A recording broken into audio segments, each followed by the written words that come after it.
everybody.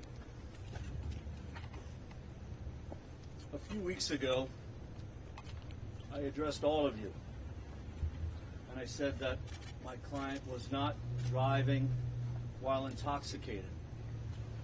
After much discussion and a thorough review of the evidence, today the District Attorney's Office correctly agreed to not move forward with that very charge.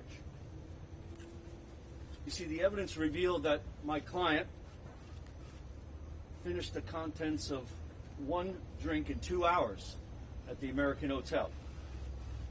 And contrary to what was reported,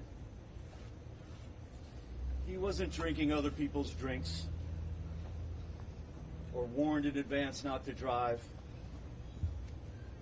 He wasn't rude, he wasn't obnoxious, he wasn't belligerent.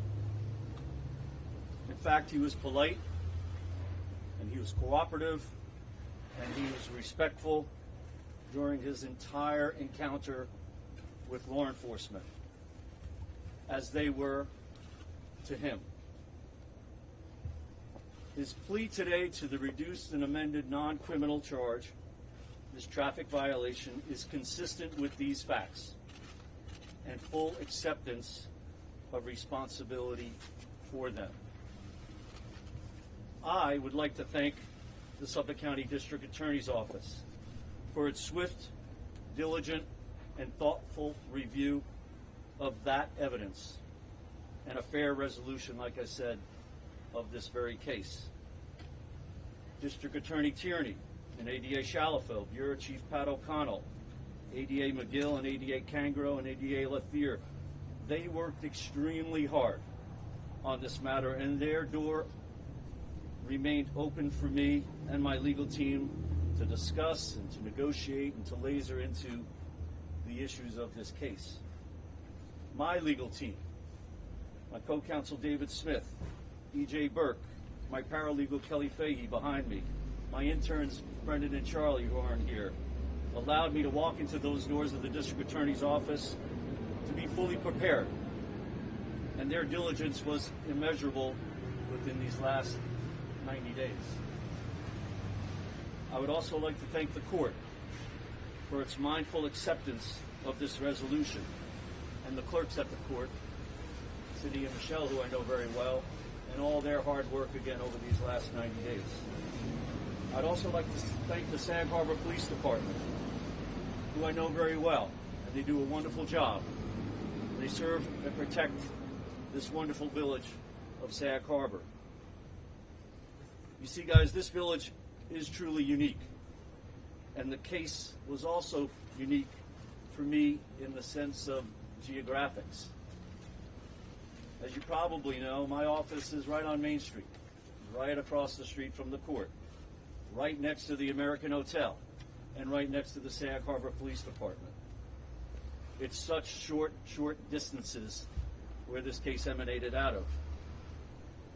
But coming out of this case, I believe will have a message that will travel long distances and extend far and wide, because it's that message coming from Justin himself as he'll approach here and address you all and tell you what's in his head and in his heart. So I'd like to turn that over to Justin. Good. Good morning, everyone. So I don't know how many of you were in the courtroom and heard what I had to say in the courtroom, but I'll reiterate that and say this to you. Many of you have probably been covering me for a lot of my life, and as you may know, I try to hold myself to a very high standard for myself.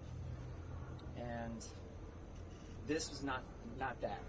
This was not that. I found myself in a position where I could have made a different decision. But I've had some time to reflect on that. And I also understand by, fact that all of you are here, that I have a platform, you have a platform, we share that platform. And so what I'd like to say to everyone watching and listening, even if you've had one drink, don't get behind the wheel of a car. There's so many alternatives. Call a friend, take an Uber. There's many travel apps. Still, take a taxi. This is a mistake that I made, but I'm hoping that whoever's watching and listening right now can learn from this mistake. I know that I certainly have. And like I said, even one drink, don't get behind the wheel of a car. I also said this in the courtroom before, but I grew up in a small town, so I can appreciate and understand the strain or unique nature that this must have been on the people of Sag Harbor. But I just want to say to everyone who's been involved, from everyone in the courtroom to everyone outside, including the police department, that I'm very grateful, and I thank them. And I guess in closing, I'd like to say we can all be more safe out there. And I'm going to do my part. I hope that everyone else does their part. And thank you very much. What charity will you be working with?